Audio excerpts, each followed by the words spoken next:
ನಮಸ್ಕಾರ ಎಲ್ರಿಗೂ ಫ್ರೆಂಡ್ಸ್. ತುಂಬ ದಿನ ಆಯಿತು ವಿಡಿಯೋ ಹಾಕಿ, ತುಂಬಾ ಕೆಲಸ ಇರೋದರಿಂದ ವಿಡಿಯೋ ಹಾಕೋಕ್ಕಾಗಲಿಲ್ಲ. ಈ ವಿಡಿಯೋದಲ್ಲಿ ನಿಮಗೆ ತುಂಬಾ ಮೋಟಿವೇಶನ್ ಸಿಗುತ್ತೆ. ಎಂಬ್ರಾಯ್ಡ್ರಿ ವರ್ಕ್ನ ಯಾವ ರೀತಿ ಕಲಿಬೇಕು, ಹೇಗೆ ಕಲಿಬೇಕು, ಇದರಿಂದ ನಿಮಗೆ ಏನು ಉಪಯೋಗ ಅನ್ನೋದೆಲ್ಲ ನಾನು ಈ ವಿಡಿಯೋದಲ್ಲಿ ನಿಮಗೆ ನನ್ನ ಎಕ್ಸ್ಪೀರಿಯೆನ್ಸ್ನ ನಿಮ್ಮ ಜೊತೆ ಇವತ್ತು ಶೇರ್ ಮಾಡ್ಕೊತಾ ಇದ್ದೀನಿ. ಎಲ್ಲ ಸ್ಕಿಪ್ ಮಾಡಿದ್ದೀರಾ ನೋಡಿ.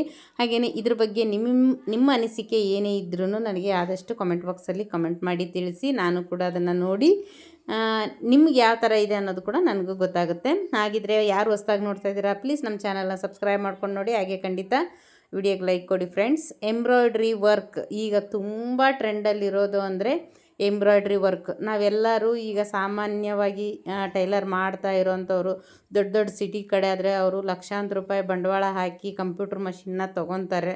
ಈ ಥರ ಸಣ್ಣ ಪುಟ್ಟ ಹಳ್ಳಿಗಳಲ್ಲಿರೋರು ಅಥವಾ ಒಂದು ಇದರಲ್ಲಿ ನಾವು ಟೈಲರಿಂಗ್ ಮಾಡ್ತಾ ಇರೋರು ಇದ್ದರೆ ನೀವು ಖಂಡಿತ ನಿಮಗೆ ಈ ಮಷಿನ್ ಬೆಸ್ಟು ಅಂತ ಹೇಳ್ತೀನಿ. ಖಂಡಿತವಾಗ್ಲೂ ಇದರಿಂದ ನೀವು ತಿಂಗಳಿಗೆ 30,000ದವರೆಗೂ ಖಂಡಿತವಾಗಿಯೂ ನೀವು ಇದರಿಂದ ಸಂಪಾದನೆ ಮಾಡ್ಬೋದು. ನಾನೇ ಹೇಳ್ತೀನಲ್ಲ, ಬೇರೆಯವ್ರಿಗೆ ಕೊಟ್ಟು ವರ್ಕ್ಸ್ ಹಾಕಿಸ್ತಾ ಇದ್ದೆ ಬೇರೆಯವ್ರಿಗೆ ಕೊಟ್ಟು. ಈಗ ನಾನು ಅದನ್ನು ನಾನೇ ಹಾಕಿ ಕಲಿತು ನಾನೇ ಹಾಕ್ತಾ ಇರೋದ್ರಿಂದ ಇದರಿಂದ ಎಷ್ಟೋ ನನಗೆ ಉಪಯೋಗ. ಹಾಗೆಯೇ ಇದರಿಂದ ನನಗೆ ತಿಂಗಳ 30,000 ರೂಪಾಯಿ, 30,000ರಿಂದ 35,000 ರೂಪಾಯಿ ಬರೀ ಎಂಬ್ರಾಯ್ಡ್ರಿ ವರ್ಕ್ದೇ ಆಗುತ್ತೆ. ಒಂದು ದಿನಕ್ಕೆ ನೀವು ಮನೆ ಕೆಲಸ ಮಾಡಿಕೊಂಡು ಆರಾಮವಾಗಿ ನೀವು ಒಂದು ಬ್ಲೌಸ್ ವರ್ಕ್ ಹಾಕಿ ಒಂದು ಬ್ಲೌಸ್ ವರ್ಕ್ ಹಾಕಿರೋದನ್ನೇ ಸ್ಟಿಚ್ ಮಾಡಿದ್ರಿ ಅಂದರೆ ಖಂಡಿತ ನೀವು 1,500 ರೂಪಾಯಿ ಖಂಡಿತ ಡೈಲಿ ತೆಗಿಬೋದು. ಆ ಥರ ಇರುವಂಥ ಕೆಲಸ ಇದು. ಈಗ ನೋಡಿ, ಈಗ ಎಂಥ ಒಂದು ಸಣ್ಣ ಪುಟ್ಟ ಫಂಕ್ಷನ್ ಇರಲಿ, ಏನೇ ಒಂದು ಮದುವೆ ಇಲ್ಲಿಂದ ಹಿಡಿದು ನಾಮಕರಣ ಆಯಿತು ಅಥವಾ ಮೆಚೂರ್ಡ್ ಫಂಕ್ಷನ್ ಆಯಿತು, ಎಲ್ಲದಕ್ಕೂ ಈಗ ಪ್ರತಿಯೊಂದು 500 ರೂಪಾಯಿ ಸೀರೆ ತೊಗೊಂಡ್ರು ಅದಕ್ಕೆ 500 ರೂಪಾಯಿ ಕೊಟ್ಟು ವರ್ಕ್ ಹಾಕ್ಸ್ತಾರೆ. 5,000 ರೂಪಾಯಿ ಕೊಟ್ಟು ಸೀರೆ ತೊಗೊಂಡ್ರು ಅದಕ್ಕೆ ಎಂಬ್ರಾಯ್ಡ್ರಿ ವರ್ಕ್ ಹಾಕ್ಸ್ತಾರೆ. ಅದು ಸೀರೆ ಮೇಲೆ ರೇಟ್ ಮುಖ್ಯ ಅಲ್ಲ. ಈಗ ಟ್ರೆಂಡ್ ಇರೋದೇನು ಎಂಬ್ರಾಯ್ಡ್ರಿ ವರ್ಕ್. ಹಾಗಾಗಿ ಈಗೆಲ್ಲ ಪ್ಯಾಚ್ ವರ್ಕ್, ಆ ಥರ ಲೇಸಲ್ಲಿ ಡಿಸೈನ್ ಮಾಡುವಂಥದ್ದು ಇವೆಲ್ಲ ಕಡಿಮೆ. ಆಮೇಲೆ ಈ ಥರ ಎಂಬ್ರಾಯ್ಡ್ರಿ ವರ್ಕ್ಗೆ ಈಗ ಜಾಸ್ತಿ ಬೆಲೆ ಇರೋದು. ಅದೇ ನೋಡಿ, ಈಗ ಈ ರಾಲ್ಸನ್ ಮಷೀನಲ್ಲಿ ನಾವು ಒಂದು ಬ್ಲೌಸಿಗೆ ವರ್ಕ್ ಹಾಕಿದ್ವಿ ಅಂದರೆ ತುಂಬ ಕಡಿಮೆ ಪ್ರೈಸ್ ಅಂದ್ರೂ ಒಂದು 500 ರೂಪಾಯಿಯಿಂದ ನಮ್ಮ ಕಡೆ ಸ್ಟಾರ್ಟ್ ಆಗುತ್ತೆ ಏನು ಎಂಬ್ರಾಯ್ಡ್ರಿ ವರ್ಕ್ನ ಹಾಕೋದಕ್ಕೆ. ಅದೇ ನಾವು ಆರಿ ವರ್ಕ್, ಮಗ್ಗಮ್ ವರ್ಕು ಈ ಥರ ಹ್ಯಾಂಡ್ ವರ್ಕ್ ಹಾಕ್ಸ್ತೀವಿ ಅಂತ ಅಂದರೆ ಎಷ್ಟು ರೇಟ್ ಆಗುತ್ತೆ? 500 ರೂಪಾಯಿ ವರ್ಕನ್ನೇ ನೀವು ಒಂದು ಆರಿ ವರ್ಕ್ ಹಾಕ್ಸ್ಬೇಕಂದ್ರೆ ಕಡಿಮೆ ಅಂದರೂ 2,000 ರೂಪಾಯಿ ಆದರೂ ಬೇಕು. ಯಾಕೆಂದರೆ ನಾನೇ ತೊಗೊತಾ ಇದ್ದೆ. ಹಾಗಾಗಿ ಅದು ಮಷಿನ್ ವರ್ಕ್ಗೆ ಈಗ ಜಾಸ್ತಿ ಬೆಲೆ ಇರೋದು. ಹ್ಯಾಂಡ್ ವರ್ಕ್ ಆಯಿತು, ಇದು ಆರಿ ವರ್ಕ್ ಇವೆಲ್ಲ ಸ್ವಲ್ಪ ಕಡಿಮೆ ಅಂದ್ರೇನು ತುಂಬ ರಿಚ್ ಇರೋವಂಥವ್ರು ಹಾಕಿಸ್ತಾರೆ. ಈಗ ನಾನು ಹೇಳ್ತಾ ಇರೋದು ಏನು ಅಂದರೆ ಒಂದು ಸಾಮಾನ್ಯ ಜನರಿಗೆ ನಾನು ಹೇಳ್ತಾ ಇರೋದು. ಹಾಗಾಗಿ ಈಗ ಆರಿ ವರ್ಕ್ ಹಾಕ್ಸೋದು ಅದು ಕೂಡ ಬೀಡ್ಸ್ ಕಲರ್ ಹೋಯ್ತು ಅಂತಂತಾರೆ. ಆಮೇಲೆ ಒಂದು ಥ್ರೆಡ್ ಕಟ್ಟಾಯ್ತಂದರೆ ಫುಲ್ ಆ ಲೈನ್ ಡಿಸೈನ್ ಏನು ಬರುತ್ತೆ ಅದೆಲ್ಲ ಕಟ್ಟಾಗುತ್ತೆ ಅಂತ ಕಂಪ್ಲೇಂಟ್ಸ್ ಬರುತ್ತೆ. ಈ ರೀತಿ ಮಷಿನ್ ವರ್ಕ್ ಹಾಕಿದ್ರಿ ಕಲಿತ್ರಿ ಅಂದರೆ ನೀವು ಇದರಿಂದ ಫ್ರೆಂಡ್ಸ್ ಖಂಡಿತ ಹೇಳ್ತೀನಿ ತುಂಬ ದುಡ್ಡು ಸಂಪಾದನೆ ಮಾಡ್ಬೋದು. ಈಗ ನಮ್ಮ ಕೈಯಲ್ಲಿ ಲಕ್ಷಾಂತರ ರೂಪಾಯಿ ಬಂಡವಾಳ ಹಾಕಿ ಕಂಪ್ಯೂಟರ್ ಮಷಿನ್ ಅಂತೂ ತರೋಕ್ಕಾಗಲ್ಲ. ತರೋರಾದರೆ ಅದಕ್ಕೆ ಅಷ್ಟು ಡೈಲಿ ಎಷ್ಟು ನಾನು ಹೇಳ್ತೀನಲ್ಲ, ಡೈಲಿ ಒಂದು 10 ಬ್ಲೌಸು ವರ್ಕ್ ಹಾಕೋದಕ್ಕೆ ಕಂಪ್ಯೂಟರ್ ಮಷಿನಲ್ಲಿ ಆಗೋದಿಲ್ಲ ನೋಡಿ. ಅದು ಇಷ್ಟು ಡಿಸೈನು, ಇಷ್ಟು ಟೈಮಿಂಗ್ಸ್ ಅನ್ನೋದೆಲ್ಲ ಇರುತ್ತೆ. ನಾವು ಈ ರಾಲ್ಸನ್ ಮಷಿನ್ ಆದರೆ ಯಾವಾಗ ಬೇಕಿದ್ರೂ ನಾವು ಇದನ್ನು ಹಾಕ್ಬೋದು. ಅದರಲ್ಲಿ ಹಾಕದೇ ಇರೋವಂಥ ಡಿಸೈನ್ ಕೂಡ ನಾವು ಇದರಲ್ಲಿ ಕಂಪ್ಯೂಟರ್ ಮಷಿನಲ್ಲಿ ಯಾವ ರೀತಿ ಡಿಸೈನ್ ಹಾಕ್ತಾರೋ ಅದೇ ಥರನೇ ನಾವು ಮ್ಯಾನ್ಯಲ್ ಅಂದರೆ ಈ ಮಷಿನ್ ಎಂಬ್ರಾಯ್ಡ್ರಿಯಲ್ಲಿ ನಾವು ಕೂಡ ಹಾಕ್ಬೋದು. ತುಂಬಾ ಈಗ ಟ್ರೆಂಡಲ್ಲಿರೋದ್ರಿಂದ ತುಂಬ ಜನ ಹಾಕಿಸ್ತಾ ಇರೋದೇ ಎಂಬ್ರಾಯ್ಡ್ರಿ ವರ್ಕ್. ಆದಷ್ಟು ಬೇಗ ನಾನು ಕೂಡ ಆಲ್ರೆಡಿ ಎಂಬ್ರಾಯ್ಡ್ರಿ ವರ್ಕ್ ಕ್ಲಾಸ್ನ ಸ್ಟಾರ್ಟ್ ಮಾಡಿದ್ದೀನಿ. ಸ್ವಲ್ಪ ತುಂಬ ಕೆಲಸ ಅರ್ಜೆಂಟು, ಮನೆ ಕೆಲಸ ಬೇರೆ, ಆಮೇಲೆ ಈ ಕೆಲಸ ಟೈಲರಿಂಗ್ ಕೆಲಸ ಬೇರೆ ಸ್ವಲ್ಪ ಜಾಸ್ತಿ, ಸ್ಟೂಡೆಂಟ್ಸ್ದೊಂದು ಜಾಸ್ತಿ ಪ್ರೆಷರ್ ಇರೋದ್ರಿಂದ ನನಗೆ ಟೈಮ್ ಸಿಗಲಿಲ್ಲ. ಹಾಗಾಗಿ ನಾನು ಒಂದು ವಾರ ಗ್ಯಾಪ್ ತೊಗೊಂಡಿದ್ದೆ. ಯಾಕೆ ಅಂದರೆ ಈಗ ನನಗೂ ಅಷ್ಟೆಲ್ಲ ಟೈಮ್ ಕೊಟ್ಟು ನಾನು ವಿಡಿಯೋ ಹಾಕ್ತೀನಿ ಹೆಂಗೋ ಟೈಮ್ ಮ್ಯಾನೇಜ್ ಮಾಡಿಕೊಂಡು, ಅದಕ್ಕೆ ತಕ್ಕಂಗೆ ಲೈಕ್ಸ್ ಬಂತು ಅಂದರೆ ನನಗೂ ಕೂಡ ಇಂಟ್ರೆಸ್ಟ್ ಇರುತ್ತೆ. ತುಂಬ ಜನ ಇಷ್ಟಪಡ್ತಾ ಇದ್ದಾರೆ, ಇದರಿಂದ ಕಲಿತಾ ಇದ್ದಾರೆ ಅನ್ನೋದು ನನಗೂ ಕೂಡ ಇಷ್ಟ ಇರುತ್ತೆ.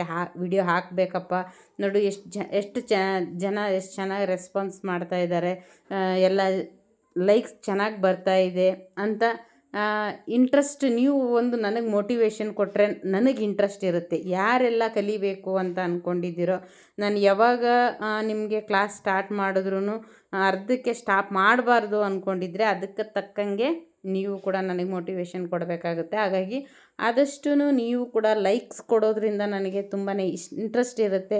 ತುಂಬ ಜನ ಕಲಿತಾ ಇದ್ದಾರಪ್ಪ, ನಾನು ಕೂಡ ಡೈಲಿ ಕ್ಲಾಸ್ ಹಾಕಬೇಕು, ನಾಳೆ ಯಾವ ಕ್ಲಾಸ್ ಸ್ಟಾರ್ಟ್ ಮಾಡಬೇಕು, ನಾಳೆ ಏನು ಹೇಳ್ಕೊಡ್ಬೇಕು, ಇದಾದಮೇಲೆ ಏನು ಹೇಳ್ಕೊಡ್ಬೇಕು, ಇದಕ್ಕೆ ನೋಟ್ಸ್ ಯಾವ ರೀತಿ ರೆಡಿ ಮಾಡೋದು, ಆಮೇಲೆ ನೋಟ್ಸ್ನ ಇವ್ರಿಗೆ ಅರ್ಥ ಆಗೋ ರೀತಿ ಯಾವ ರೀತಿ ಹೇಳ್ಕೊಡ್ಬೇಕು, ಎಲ್ಲ ತುಂಬ ಐಡಿಯಾ ಇದೆ.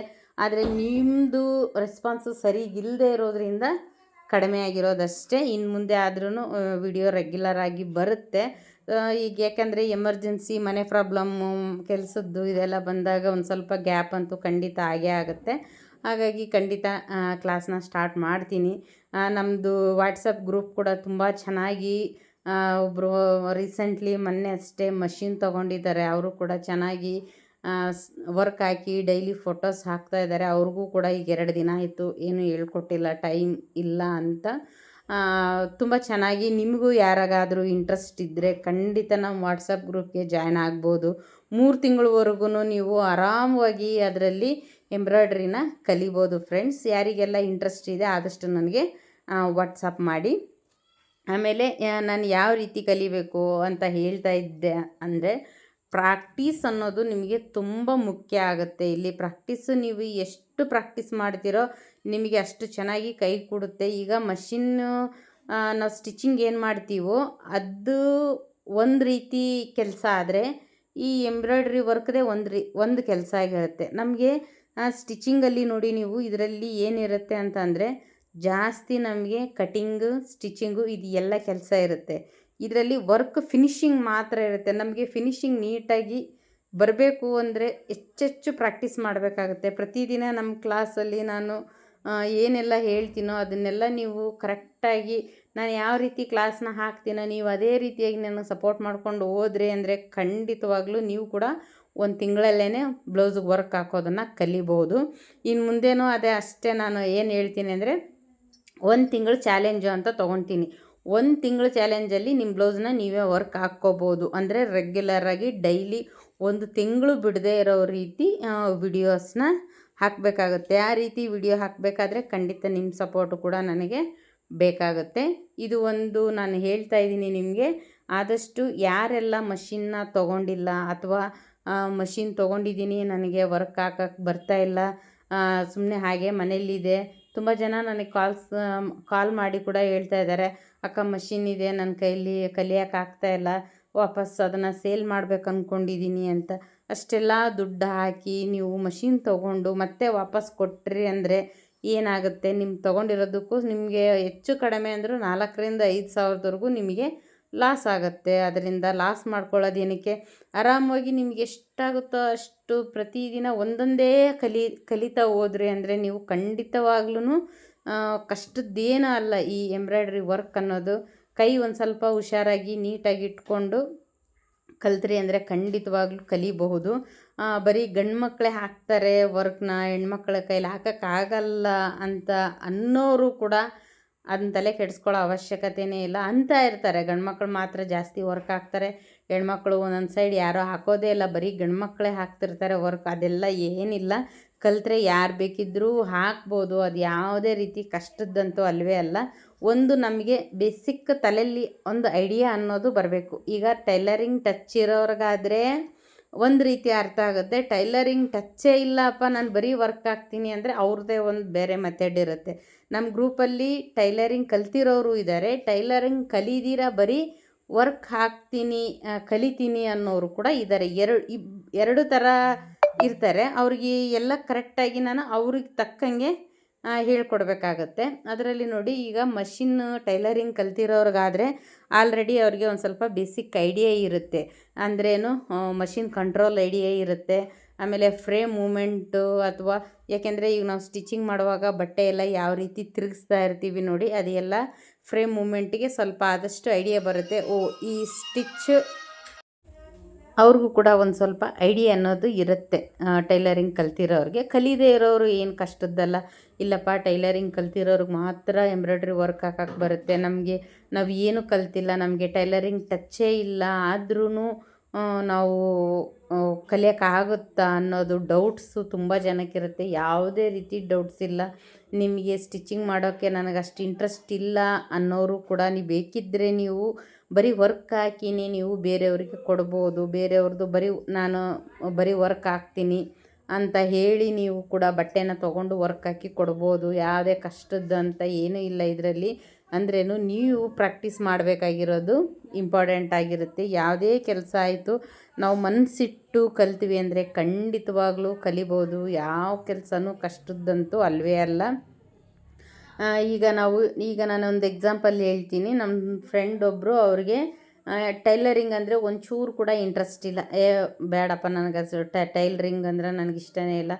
ಅವ್ರ ಮನೆಯಲ್ಲಿ ಅವ್ರ ಮಮ್ಮಿ ಬಟ್ಟೆ ಹೊಲಿತಾ ಇದ್ರಂತೆ. ನಮ್ಮ ಮನೆಯಲ್ಲೇ ಅವ್ರ ಮನೆಯಲ್ಲೇ ಮಷಿನ್ ಇದ್ದರೂ ಕೂಡ ಅವರಿಗೆ ಮಷಿನ್ ಮುಟ್ಟೋಕ್ಕೆ ಕೂಡ ಅವರಿಗೆ ಇಷ್ಟ ಆಗಲ್ಲ. ಏನಾದರೂ ಒಂದು ಸ್ಟಿಚ್ ಹಾಕ್ಕೊಳ್ಳೋಕ್ಕೂ ಕೂಡ ಅವ್ರಿಗೆ ಇಷ್ಟ ಇಲ್ಲ. ಆ ಥರ ಒಬ್ಬೊಬ್ಬರಿಗೆ ಒಂದೊಂದು ಕೆಲಸದಲ್ಲಿ ಇಂಟ್ರೆಸ್ಟ್ ಇರುತ್ತೆ, ಒಬ್ಬೊಬ್ಬರಿಗೆ ಒಂದೊಂದು ಕೆಲಸದಲ್ಲಿ ಇಂಟ್ರೆಸ್ಟೇ ಇರಲ್ಲ. ಈಗ ಇಲ್ಲಿ ಟೈಲರಿಂಗ್ ಸ್ಟೂಡೆಂಟ್ಸು ಕೂಡ ಬರ್ತಾರೆ ನೋಡಿ. ತುಂಬ ಜನ ಅವ್ರ ಮನೇಲಿ ಕೂತ್ಕೊಂಡು ಏನು ಮಾಡ್ತೀಯ ಟೈಲರಿಂಗ್ ಆದರೂ ಕಲಿ ಅಂತ ಒತ್ತಾಯ ಮಾಡಿ ಕಳಿಸ್ತಾ ಇರ್ತಾರೆ ನೋಡಿ. ಅವರು ಏನೇ ಮಾಡಿದ್ರೂ 1 ವರ್ಷ ಆದರೂ ಕೂಡ ಖಂಡಿತ ಕಲಿಯೋದಿಲ್ಲ. ಅದೇ ಅವ್ರಿಗೆ ಇಂಟ್ರೆಸ್ಟ್ ಇರಬೇಕು, ನಾನು ಟೈಲರಿಂಗ್ ಕಲಿಬೇಕು, ನನ್ನ ಬಟ್ಟೆ ನಾನು ಹೊಲ್ಕೋಬೇಕು, ನನ್ನ ಡ್ರೆಸ್ನ ನಾನೇ ಸ್ಟಿಚ್ ಮಾಡಿ ಹಾಕ್ಕೋಬೇಕು, ನನ್ನ ಬ್ಲೌಸಿಗೆ ನಾನೇ ವರ್ಕ್ ಹಾಕ್ಕೋಬೇಕು ಅಂತ ಎಲ್ಲ ಏನಾದರೂ ಈ ಥರ ಒಬ್ಬೊಬ್ರಿಗೆ ಒಂದೊಂದರಲ್ಲಿ ಇಂಟ್ರೆಸ್ಟ್ ಇರುತ್ತೆ. ಈಗ ಎಲ್ಲರಿಗೂ ತುಂಬ ಜಾಸ್ತಿ ಓದಿಸೋ ಅಷ್ಟೂ ಇರೋದಿಲ್ಲ. ಅಂಥವ್ರಿಗೆಲ್ಲ ಈ ವರ್ಕ್ ಹಾಕೋದು ಈಗ ಆರಾಮವಾಗಿ ಅವರು ಕಲಿಬೋದು. ಹಾಗಾಗಿ ಒಬ್ಬೊಬ್ರಿಗೆ ಒಂದೊಂದು ಇಂಟ್ರೆಸ್ಟ್ ಇರುತ್ತೆ. ಅದು ಹೇಳ್ತೀನಲ್ಲ, ಅವ್ರ ಮನೆಯಲ್ಲಿ ಅವ್ರ ತಾಯಿ ಟೈಲರಿಂಗ್ ಕೆಲಸ ಮಾಡ್ತಾ ಇದ್ದರೂ ಕೂಡ ಇವ್ರಿಗೆ ಮಗಳಿಗೆ ಇಂಟ್ರೆಸ್ಟ್ ಇಲ್ಲ. ಈಗ ನನ್ನ ನೋಡಿ ಅವ್ರು ಏನು ಹೇಳ್ತಾರೆ, ನಾನು ಟೈಲರಿಂಗ್ ಮಾಡದೆ ಹೋದರೂ ಪರವಾಗಿಲ್ಲ, ನಾನು ವರ್ಕ್ ಹಾಕೋದಾದರೂ ಕಲಿತೀನಿ ಅಂತ. ಖಂಡಿತ ಹೇಳ್ತೀನಿ, 1-1.5 ತಿಂಗಳಲ್ಲಿ ಅವರು ಎಷ್ಟು ಚೆನ್ನಾಗಿ ಹಾಕ್ತಾಯಿದ್ದಾರೆ ಅಂದರೆ, ನಾನು ನೆಕ್ಸ್ಟು ಒಂದು ವಿಡಿಯೋದಲ್ಲಿ ನಿಮಗೆ ಅವರು ಪ್ರತಿದಿನ ಯಾವ ರೀತಿ ಪ್ರಾಕ್ಟೀಸ್ ಮಾಡಿದಾರೋ ಅದನ್ನೆಲ್ಲ ನಿಮ್ಮ ಜೊತೆ ಒಂದು ವಿಡಿಯೋದಲ್ಲಿ ಶೇರ್ ಮಾಡ್ಕೊತೀನಿ. ತುಂಬ ಚೆನ್ನಾಗಿ ಪ್ರತಿಯೊಂದು ಥರ ಒಂದು ಸ್ಲೀವ್ ಕಟ್ ವರ್ಕ್ ಡಿಸೈನ್ ಹಾಕಿದ್ದಾರೆ. ಆರಿ ವರ್ಕ್ ಕೂಡ ಇದ್ರ ಮುಂದೆ ಏನೂ ಮಾಡಲ್ಲ, ಅಷ್ಟು ಚೆನ್ನಾಗಿ ಡಬಲ್ ಕಲರಲ್ಲಿ ಫ್ಯಾಬ್ರಿಕಲ್ಲಿ ಮಾಡಿದ್ದಾರೆ. ತುಂಬ ಅಂದರೆ ಎಷ್ಟು ಗ್ರ್ಯಾಂಡಾಗಿ ಬಂದಿದೆ. ಕಟ್ ವರ್ಕ್ ಡಿಸೈನ್ ರಾಲ್ಸನ್ ಮಷೀನಲ್ಲಿ ಕೂಡ ಮಾಡ್ಬೋದು. ಎಷ್ಟು ಚೆನ್ನಾಗಿ ಬಂದಿದೆ ಅಂದರೆ ಸ್ಲೀವ್ ಕೂಡ ಅಷ್ಟೇ ಗ್ರ್ಯಾಂಡಾಗಿದೆ. ಅದಕ್ಕೆ ಸ್ಲೀವ್ ಲೂಸಿಂಗ್ ಹತ್ರ, ಹ್ಯಾಂಡ್ಸ್ ಹತ್ರ ಎಲ್ಲ ಫುಲ್ಲು ಅವು ಟ್ಯಾಬ್ಲೆಟ್ ಬೀಡ್ಸ್ ಹಾಕಿ ಮಾಡಿದ್ದಾರೆ. ತುಂಬ 3,000 ಆದ್ರೂ ತೊಗೋಬೋದು. ಅಷ್ಟು ಕಡಿಮೆ ಸಮಯದಲ್ಲಿ ನಾವು ಈ ಥರ ಎಲ್ಲ ಡಿಸೈನ್ನ ಮಾಡ್ಕೋಬೋದು ಫ್ರೆಂಡ್ಸ್. ಹಾಗಾಗಿ ಈ ಟೈಲರಿಂಗ್ ಕಲಿದೇ ಹೋದರೂ ನಿಮಗೆ ಇಂಟ್ರೆಸ್ಟ್ ಇರಲಿ, ಏನೇ ಆಗಲಿ, ಒಂದು ಸ್ವಲ್ಪ ಖಾಲಿ ಇರೋ ಟೈಮಲ್ಲಾದ್ರೂ ನಿಮ್ಮ ಮನೇಲಿ ಮಷೀನ್ ಇದ್ದರೆ ಅಥವಾ ಫಿಕೋ ಮಷೀನ್ ಇದ್ದರೆ ಖಂಡಿತ ಕಲಿಬಹುದು. ಆಮೇಲೆ ಇನ್ನೂ ಒಂದು ಹೇಳಲೇಬೇಕು ನಾನು, ಫಿಕೋ ಮಷೀನು ಅಂತಂದರೆ ನಿಮಗೆ ಬೇಸಿಕ್ ಕಲಿಯೋವರೆಗೂ ಅಷ್ಟೇ ಬರುತ್ತೆ. ಬಿಟ್ಟರೆ ನಾವು ಬೇರೆಯವ್ರಿಗೆ ಬ್ಲೌಸ್ಗೆ ವರ್ಕ್ ಹಾಕ್ಕೊಡ್ತೀವಿ ಅಂದರೆ ಖಂಡಿತ ಬರೋದಿಲ್ಲ. ನೀವು ಬೇರೆಯವ್ರ ಬ್ಲೌಸಿಗೆ ವರ್ಕ್ ಹಾಕಬೇಕು ಅಂದರೆ ರಾಲ್ಸನ್ ಮಷಿನ್ 130 ಅಥವಾ ರೆನ್ಯೂ ಅಂತ ಬರುತ್ತೆ. ಇವೆರಡರಲ್ಲಿ ಯಾವುದಾದ್ರೂ ಒಂದು ಚೂಸ್ ಮಾಡಿ ತೊಗೋಬೋದು ನೀವು. ಅಂದರೆ ಡರ್ಬಿ ಇವೆಲ್ಲ ಬರ್ತಾವಲ್ಲ, ಇವು ಮಾಮೂಲಿ ನಿಮಗೆ ಫಿಕೋ ಫಾಲ್ ಮಾಡೋಕ್ಕೆ ಬರುತ್ತೆ. ನೀವು ಬೇಸಿಕ್ ಕಲಿಯೋವರೆಗೂ ಬೇಕಿದ್ದರೆ ನೀವು ಅದನ್ನು ಯೂಸ್ ಮಾಡ್ಕೋಬಹುದು. ಆಮೇಲೆ ನೀವು ಬೇರೆಯವ್ರ ಬ್ಲೌಸಿಗೆ ನಾನು ವರ್ಕ್ ಹಾಕಿ ಇದರಿಂದ ಅರ್ನಿಂಗ್ಸ್ ಮಾಡ್ತೀನಿ ಅನ್ನೋ ಹಾಗಿದ್ದರೆ ಆದಷ್ಟು ನೀವು ರಾಲ್ಸನ್ ಮಷಿನ್ನ ತೊಗೋಬೋದು. ರಾಲ್ಸನ್ ಮಷಿನ್ದು ಬೇಕಿದ್ದರೆ ನಾನು ಡಿಸ್ಕ್ರಿಪ್ಷನ್ ಬಾಕ್ಸಲ್ಲಿ ನಂಬರ್ ಹಾಕಿರ್ತೀನಿ ಅವ್ರದ್ದು. ಬೇಕಿದ್ದರೆ ಅವ್ರ ಹತ್ರ ನೀವು ರೇಟ್ ಮಾತಾಡಿಕೊಂಡು ತೊಗೊಳ್ಳೋ ಹಾಗಿದ್ದರೆ ತೊಗೋಬೋದು ಫ್ರೆಂಡ್ಸ್. ಇಷ್ಟು ಈ ವಿಡಿಯೋದ ಸ್ಟೋರಿ ಆಗಿರುತ್ತೆ. ಒಂದು ಎಂಬ್ರಾಯ್ಡ್ರಿ ವರ್ಕ್ದು ಯಾವ ರೀತಿ ಅನ್ನೋದನ್ನೆಲ್ಲ ನಿಮ್ಮ ಜೊತೆ ಶೇರ್ ಮಾಡ್ಕೊಂಡಿದ್ದೀನಿ. ನಿಮಗೆ ಇದರಲ್ಲಿ ಏನಾದರೂ ಡೌಟ್ಸ್ ಇತ್ತು ಅಂದರೆ, ನಿಮ್ಮ ಅನಿಸಿಕೆ ಏನೇ ಇದ್ದರೂ ಆದಷ್ಟು ನನಗೆ ಕಮೆಂಟ್ ಮಾಡಿ ತಿಳಿಸಿ. ಈ ವಿಡಿಯೋ ಇಲ್ಲಿಗೆ ಎಂಡ್ ಮಾಡ್ತಾಯಿದ್ದೀನಿ. ನೆಕ್ಸ್ಟ್ ವಿಡಿಯೋದಲ್ಲಿ ಸಿಗೋಣ. Thank you so much.